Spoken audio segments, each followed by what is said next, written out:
My name is Ryan, and we're MandRproductions, and this is my review of the LEGO Movie 2 Summer 2019 Shimmer and Shine Sparkle Spa. Set number 70837, recommended for ages 7 and up, and it includes 694 pieces. In the United States, I found this at Target for $70. Your mileage may vary, and of course, it includes some cool figures on top there. We have Benny, Calm Down Kitty, Sparkle Rinse Lucy, Archimedes, Flaminga, and we have Balthazar Vampire Bat, 8. Okay, and we have actual Balthazar or whatever. So the back of the box is going to show off all of the features of the Shimmer and Shine Sparkle Spa. I try to say that 3 times fast. That does not sound like a fun time. It also shows off all your characters there, some brick-built ones, some actual minifigures, and of course Unikitty, which, you know, gets a little wishy-washy there. Oh, and the mini doll. Of course, this is a set that includes minifigures and mini dolls, which you don't see too often. Only the LEGO Movie 2 sets really do that as of now. I'm only going to show you the instruction manual because there's a huge error in it. You see, you get 5 different bags in the set. You can scan it, put it on your iPad or whatever with the LEGO Life app. But if you open up to page 10, on the left side there, you can see you're cruising along, step 10, step 11, and then you go to step 12, you're only supposed to add a 1x2 and a 1x1 brick, which would be right here. And all of a sudden, you go from having nothing on these white plates to having it full of just random stuff. How this happens, I don't know. You go to the next step, and most of it is gone except the stuff that you have to add, and then eventually you end up back where you were. A few more steps, actually. You don't get there till the very next page. So very interesting error by LEGO. That again is on page 10. So if someone from LEGO sees this, you can go ahead and correct that error for any future prints of this manual. I've seen a lot of errors in instruction manuals happening lately, and it's kind of sad to see. Perhaps LEGO's quality control is going down. I don't really know what's going on, but that's a pretty big error. Here we have Benny with some exclusive face prints. It's the typical Benny torso and backpack and helmet and everything with the crack in it. But the fun part about this Benny is his facial expressions. You have a very big smile on this side, and then the other side is also really fun. If I can get that dang helmet off and spin him around here, you see he has a insane facial expression there with his tongue coming out and his eyes closed and everything. It's a really fun one, so you get a couple of really fun and exclusive face prints on this particular Benny. So great job by LEGO, in my opinion, for this minifigure. The Lucy figure is really nice as well. It's going to be a main selling point for a lot of people. She has the really cool colored hairpiece, the cotton candy color that kind of goes with her torso print. You can see in the arm print as well with the pink and the blue there. Really nice coloring on that. A little bit of brown and black down near the legs there for a little bit more rustic look from Apocalypseburg. Dual molded legs in this set. Not too often you see dual molded legs in a $7 set, so great job LEGO on that. So you have her one face, which is pretty typical, and then removing your hairpiece and flipping it around, you actually have a second face, which is a little bit of a more angry face. So you get 2 different facial expressions on this figure as well, which is more or less to be expected. Little side pocket printing too. Very nice figure in a $70 set. A lot of people, myself included, probably want this set for the Balthazar minifigure. He has 2 capes on him, which are kind of loose. They can move pretty easily, but they're kind of a weird material as well. A lot different than anything else I've seen from LEGO. It's also very light. It's hard to tell, but it is light, as in like literally it doesn't weigh a lot. That's the way it feels when you move it around and stuff. So kind of an odd material. His hairpiece is one of the coolest LEGO hairpieces I think I've ever seen, if you want to call it hair. It's more like crystalline structure, whatever. But it's got like dots, or rather specks of sparkles and stuff inside of it with trans blue, which is a very nice looking figure. So can't really go wrong with Balthazar. I don't know.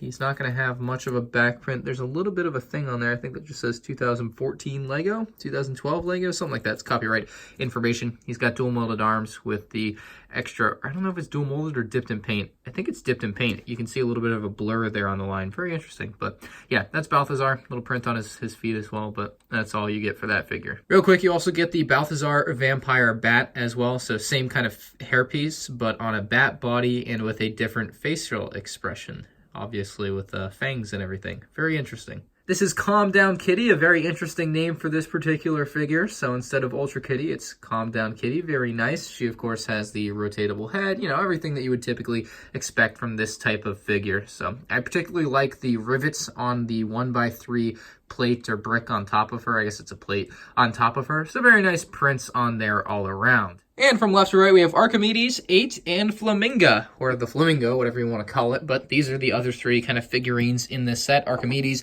kind of looks like Pikachu, kind of, sort of. Little extra print there on the torso and everything, and on that rounded brick on top. You can actually pose the tail, and the arms can actually move up and down, so you get a little bit of extra playability there. 8 has like a little teapot, and it has a tray with a cup or glass on top, and again, a little print there. It's kind of like an octopus. You can move all the arms around as you please with this. They will rotate a little bit. It's hard to do with one hand. And then Flaminga, which is probably the most interesting part of these three, or one of these three. You have a little top hat there or whatever. The printed eyes, which are very typical Lego printed eyes. Nice little torso print, very similar to Archimedes there. Obviously just on a different color piece. You have a little heart size or heart shaped tail on the back as well, which is nice, as well as heart shaped hands or wings or whatever you want to call them with hearts on them. Very interesting. And then legs down below are nice and sturdy, which you are going to be able to stand Flaminga up on. I'm sure some of you guys want to see it compared to the Banana Man. So there they are side by side. You can kind of gauge which one you like better. That is a creepy stare. So this is definitely a very interesting Lego playset. There's a lot going on here. There's a lot to cover. So we're going to go left to right. I think we'll start with Benny on kind of the massage bed, and we will go from there. So starting over here with Benny, it does have a massage bed. It actually has a hole in it so that Benny's head will fit there, and it doesn't actually like rise him up at all. So it's actually a pretty nicely designed bed, probably made of 20 pieces or so. You can kind of swap out his facial expression there to what you want it to be. Use Flaminga to kind of have him give Benny a massage. So pretty straightforward. It's kind of like a play set in that aspect, or it is a play set. That's kind of the point. You have Archimedes here, who, just as far as I'm concerned, kind of stands around. You can have him or her go over and also help give a massage, but the figure doesn't really do too much in this set for me. The best feature, in my opinion, is probably going to be this right here. You have the Balthazar Bat, and you can actually swap it over to be the actual Balthazar, which is a very cool feature if I can get it to work here on the back side. There you go. And the way this works, I'll show you here in a second, but it kind of uses those new pieces with the splatter kind of effect, and there's a second one up underneath here, and you're basically just twisting that, and it twists along with a little piece on here that's also twisty, and you get the point. It's pretty straightforward how it works, I think. Again, there's those splatter pieces, and they just kind of work together and spin it around. Kind of reminds me of the Darth Vader transformation set, just kind of the same kind of concept for spinning around figures to go from one to the other. I quite like it. A lot of crystalline structures on this particular set. A very interesting build from that aspect as well. You can see they use a lot of trans blue in this set, which is very beautiful looking to the overall design. Like, it just gives it a very nice overall aesthetic. There's nothing particularly interesting going on the backside, just kind of cool colors and everything. No real other functions on the backside of the left section of the little palace here, whatever you want to call it. Moving to the middle section, we'll get 8 out of the way. You can see we have everything else here just kind of built up to the top here, where you have these speakers, and then you also just have some crystals or whatever you want to call them kind of sticking out of the top there. Very interesting building techniques to get this all to work together as well. It's kind of a fun build from that aspect.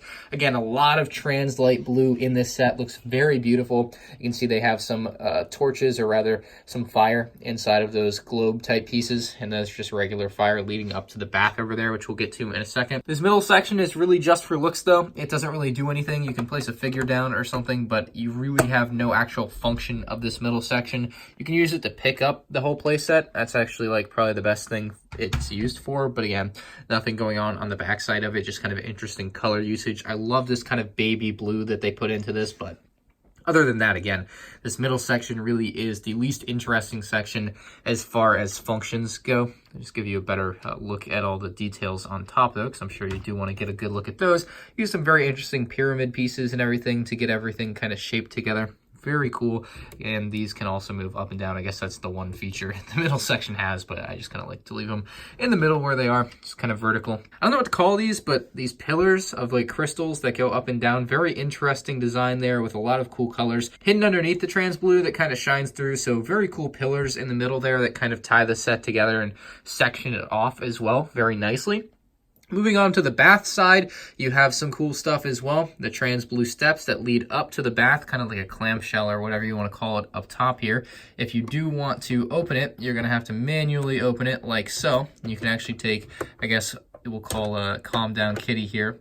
And you can actually have her take a bath and everything. You can bring over your 8 figure, and you can actually have 8 use this like bar of soap or eraser or whatever, and you can actually use it to, I guess it was, intended for Lucy there, where you would have it clean off her hair or whatever, but obviously her hair is already clean and you can't really redo that in real Lego. But yeah, you have the soap bar or whatever, or the eraser, and then you also have a little sink off to the side. Doesn't really do much, but it's there. You'll notice this trans piece here, which is actually very, like, more or less hidden on the side there. That's why they kind of made it clear, I think. It also kind of fits in nicely with the aesthetic of the set. But this is going to allow you to drop your figure out. And Ultra Kitty is, or Calm Kitty, I guess, isn't the best example because she is a little bit large. But if we put Lucy in here, and just kind of stand her up inside the bath there, which is made of predominantly like that light teal blue, regular blue, or a little bit of a lighter blue, and then of course trans blue. You can actually just drop her out by pushing up on this. Very kind of interesting feature you can use and abuse as you wish. You can hide a minifigure in there, close it, and then you can just drop them out kind of secretly. Oh, maybe not. Yeah, there you go.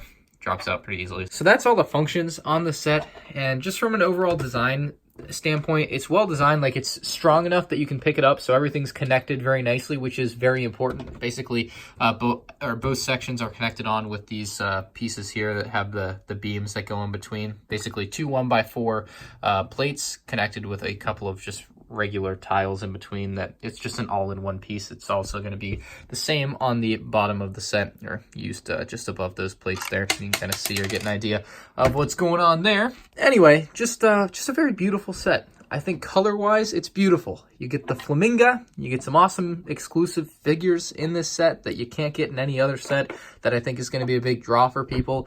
I think $70 regardless is a little bit expensive for this set. I would definitely recommend waiting for it to go on sale. I'm going to give it a 7.5 out of 10 though. I really like this set. It's just not really for me. I feel like it's a little bit too much of a play set for me personally. I'm probably going to tear this one down and not keep it built on the shelves. I'm curious to see what you guys think down in the comments section below. I want to know what you guys think about this set, about the exclusive figures and everything. I think they are good, but it's just not enough for me at 70 bucks. The best thing I can say for this is that it's just got so many cool colors. It's such a fun build from that aspect that I feel like it's just one of those sets that if you really did enjoy the Lego Movie 2 and you want something to play with and you enjoy fun, colorful builds, this one is the build for you. So many different fun, bright, vibrant colors in this set that you couldn't go wrong with it. Again, let me know what you think about it in the comments section below. If you enjoyed my review of the Shimmer and Shine Sparkle Spa, make sure you leave a like on the video down below. Subscribe to the channel if you're new here and you want to see other Lego set reviews, and I'll see you guys in the next one. Peace out.